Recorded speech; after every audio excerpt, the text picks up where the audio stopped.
Good day, everybody. We are going to have the second part of the risk and capital budgeting. Make sure to watch the first installment for this particular series, still all about capital budgeting, but now related to risk. So you can see here risk on the respective picture with quantification like it's a plus or some would be going down or minuses or percentages respectively. All right, so we will continue with the break-even analysis. So if you can recall last time, we've said that the break-even point in units, if we would like to determine that, that is fixed cost to be divided by the contribution margin per unit. Wherein the contribution margin per unit is sales minus cost of sales, and then the cost of sales will have to be subdivided though into the variable and fixed components. So only the variable costs will be included, and then the selling expenses as well as the administrative expenses will have also to be segregated into fixed and variable components. Only the variable selling and administrative expenses will have to be deducted from sales in order to get the contribution margin. So I repeat that sales per unit less the variable costs and the expenses, whether that's selling and administrative respectively. All right, so to simplify, that's just going to be sales per unit minus variable costs and expenses per unit equals contribution margin per unit.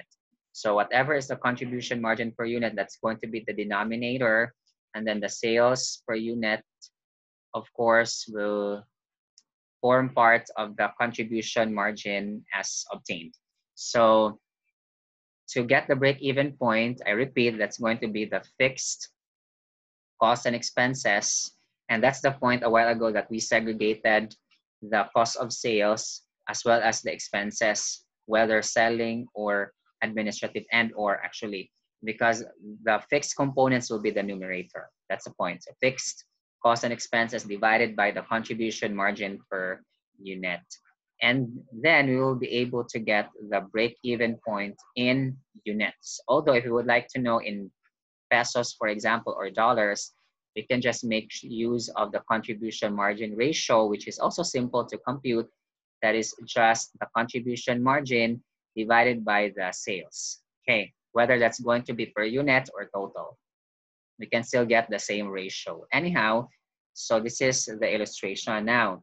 Carbon Light has high fixed cost and high contribution margin, $600 per bike, which means that I cannot see the annotation at the bottom, so allow me to have this at a smaller slide. So we have here high break-even point means that because there were high fixed costs and then high contribution margin. But then this would mean also that once the fixed costs are covered or absorbed, profits would go rapidly. So that's also the reason. Whereas for the next entity, which is fiber speed, it shows that it has lower. This is 6,667, but a while ago, Carbon Light has 8,000 plus. So this means that fiber speed having a lower BEP break-even point because the fixed costs are low and the contribution margin are also low, or they are low respectively. So profits would grow slowly also after fixed costs are covered. So that's the learning point. So in other words, the higher the break-even point, the higher the profits there will be if ever, or just in case, the fixed costs are already recovered. Next up, sensitivity analysis. This means that we are going to assume values to change to existing values, and we will check as to what will happen to the bottom line or profit. So example, we are going to change perhaps the costs, the revenues, whether that's going to be the per unit or it's going to be the number of units sold, and etc. And we will check again what happens to the bottom line, which is the profit or loss. So sensitivity analysis will allow managers to test the impact of each assumption underlying a forecast. And then this impact, of course, will be the basis as to whether the management will have to continue or we have to accept or reject a proposal. Because, by the way, this is capital budgeting. So a while ago, I mentioned about the cost, the expense as well. Those were for the break-even analysis or break-even point analysis.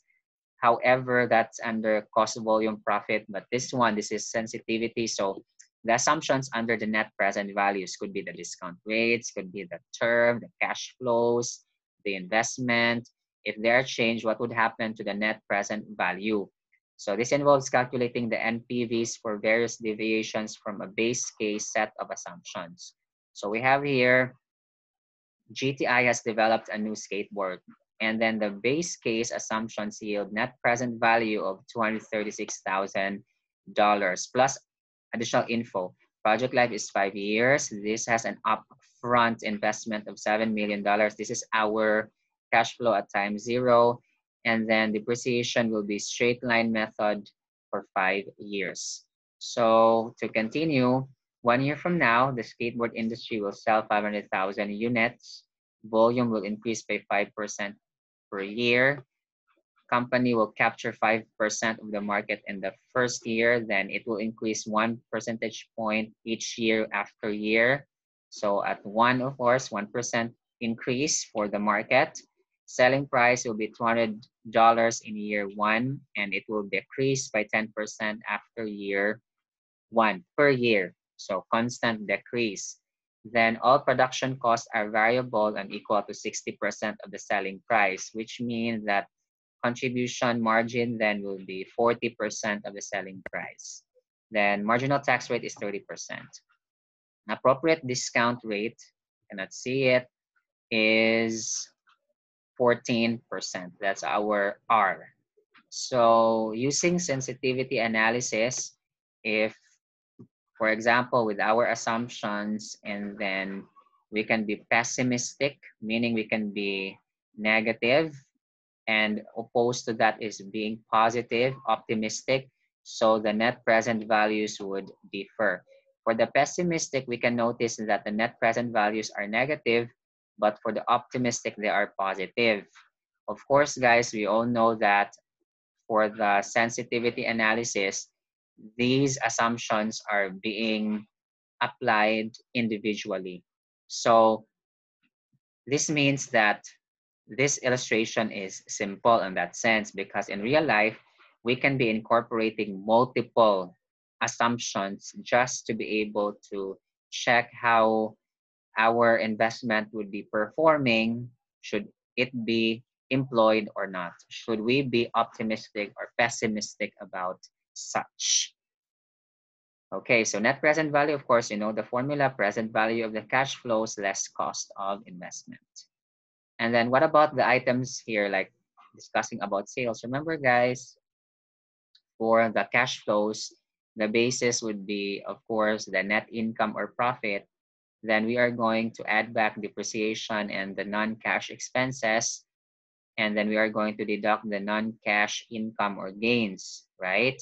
And changes in working capital to translate from our accrual basis to cash basis. So we discussed that already in our discussions in the introduction. So that's the point why these assumptions would have impact on net present value.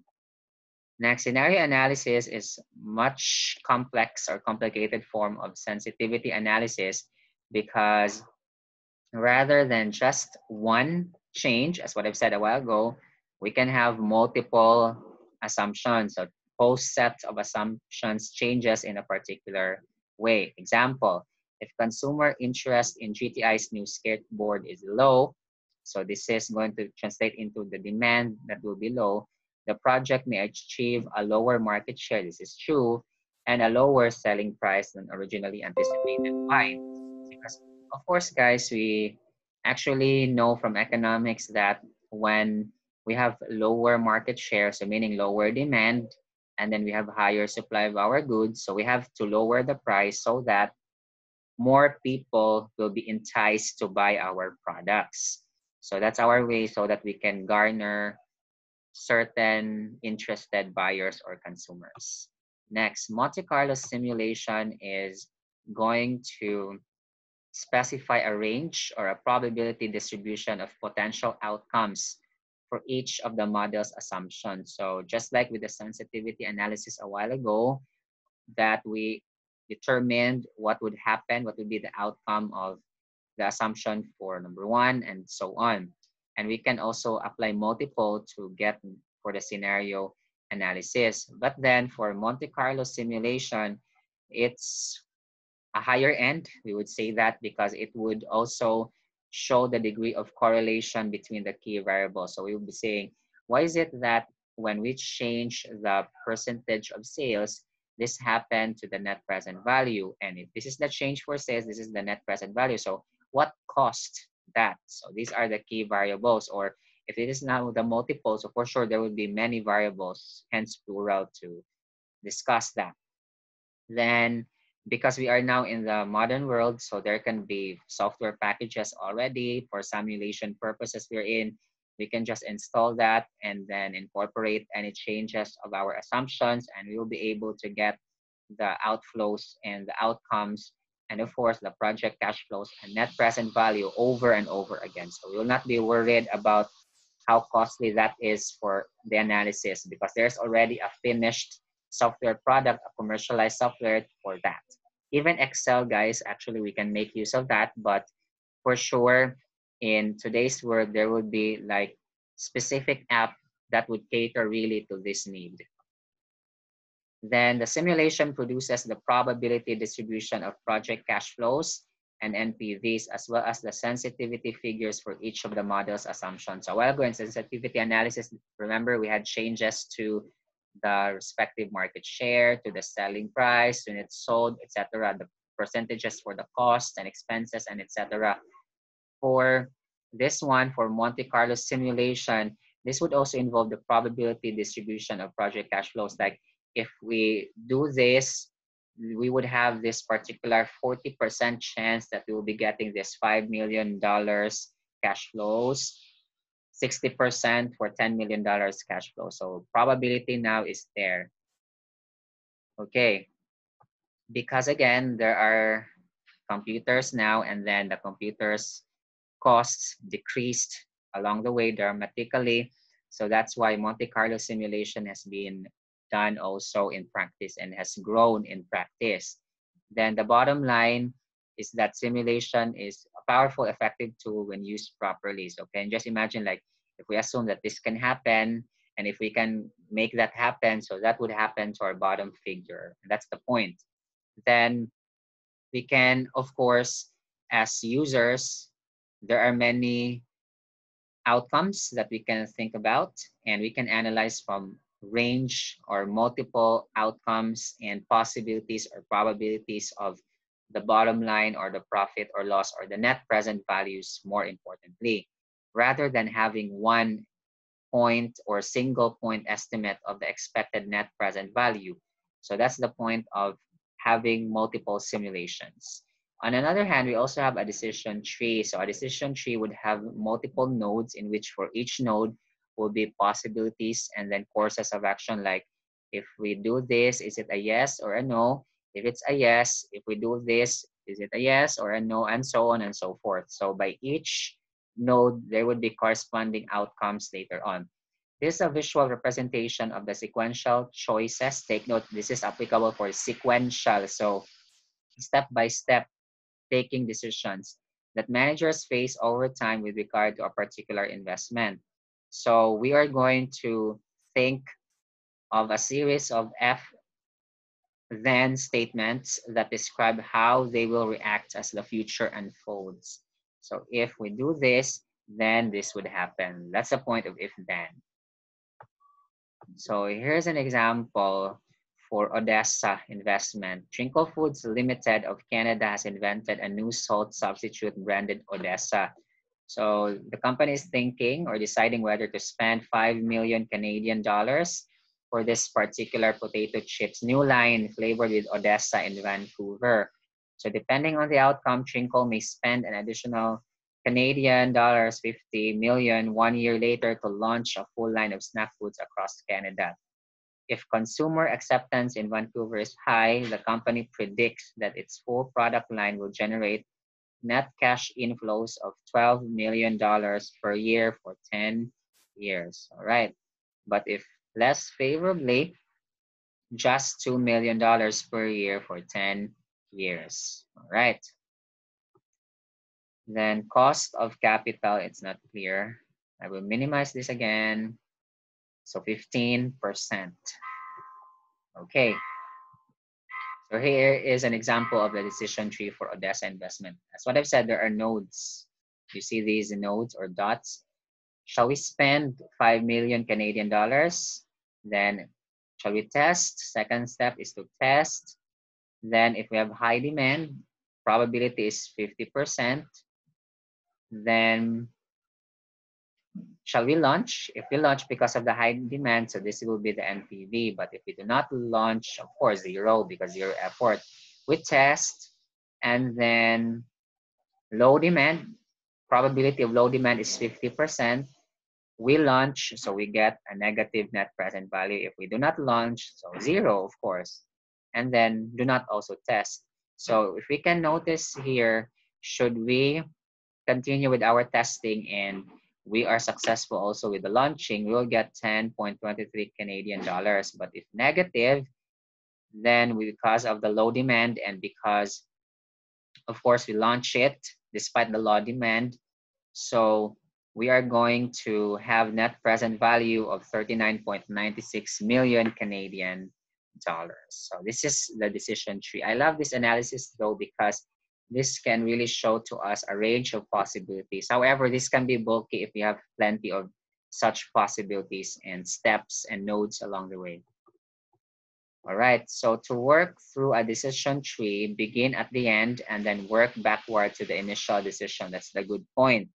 Then suppose 1 year from now, Twinkle learns that the Vancouver market test was successful. So this is now our net present value positive. Unfavorable, this is negative.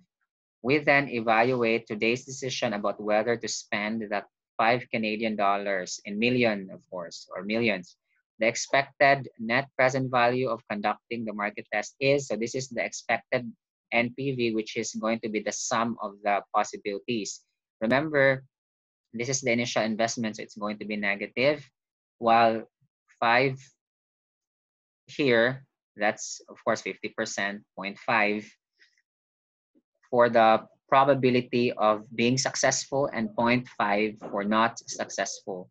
And then we computed the respective present value of that. So 10.23 divided by 1.15 and also with such. So that we will be getting a net present value of 0.55, which is negative. Okay, so by then, spending the money for market testing does not appear to be worthwhile. Of course, because after completing the expected NPV, that is actually a negative amount or value. Then another point here is that we can notice after we have computed the net present values of each, we divided that with the cost of capital, again, 1.15, so that we would be able to get the respective value of it and then multiplied with the respective probabilities. Then real options in capital budgeting, in which we have to analyze based on the options available. And this is good or helpful in examining multi-stage projects. So we think of projects which are having multiple stages or phases.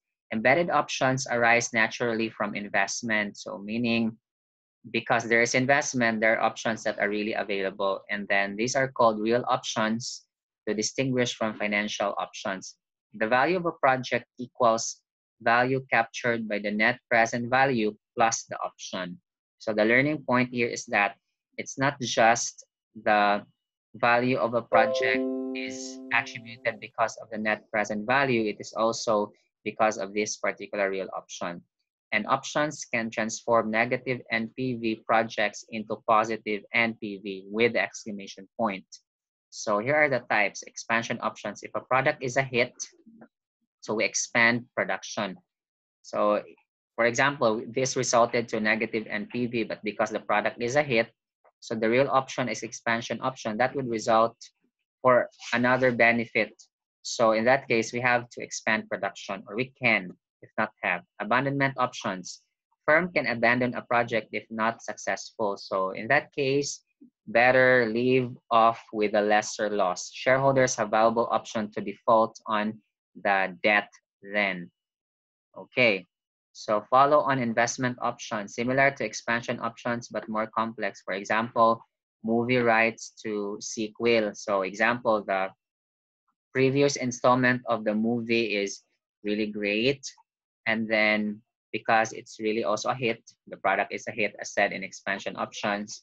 So we obtain the right so that we'll have the sequel because of its value. Then flexibility options is the ability to use multiple production inputs in order to create one. I cannot see the bottom statement. So ability to use, okay, that's multiple production inputs. Example, dual fuel industrial boiler or produce multiple outputs. So we have fuel and then boiler, so dual and more. Next, strategy and capital budgeting.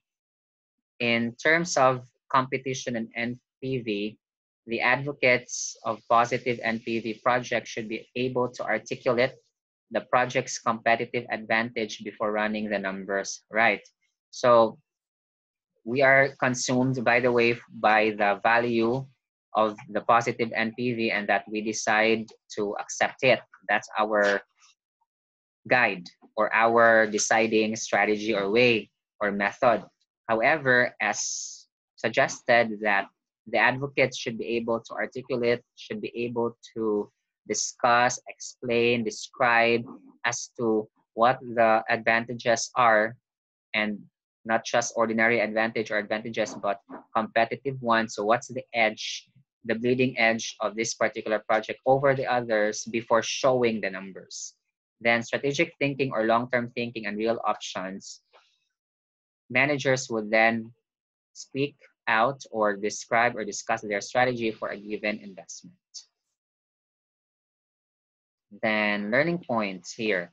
All equity firms can discount their standard investment projects at the cost of equity, most especially if, again, all equity, so meaning our credit side is just financed by share capital. However, if we have multiple securities like debt and equity, we have to use the weighted average cost of capital. And also, in order for us to analyze the sources of uncertainty of a project cash flows, so we can make use of a lot of tools. In fact, we mentioned about break-even point analysis, sensitivity analysis, scenario analysis, the real options, decision trees, and more. So this is not an exclusive list. All right. So hopefully you learned something from this session about risk and capital budgeting. Thank you very much for listening, and I'll see you next time for another learning session. Bye for now.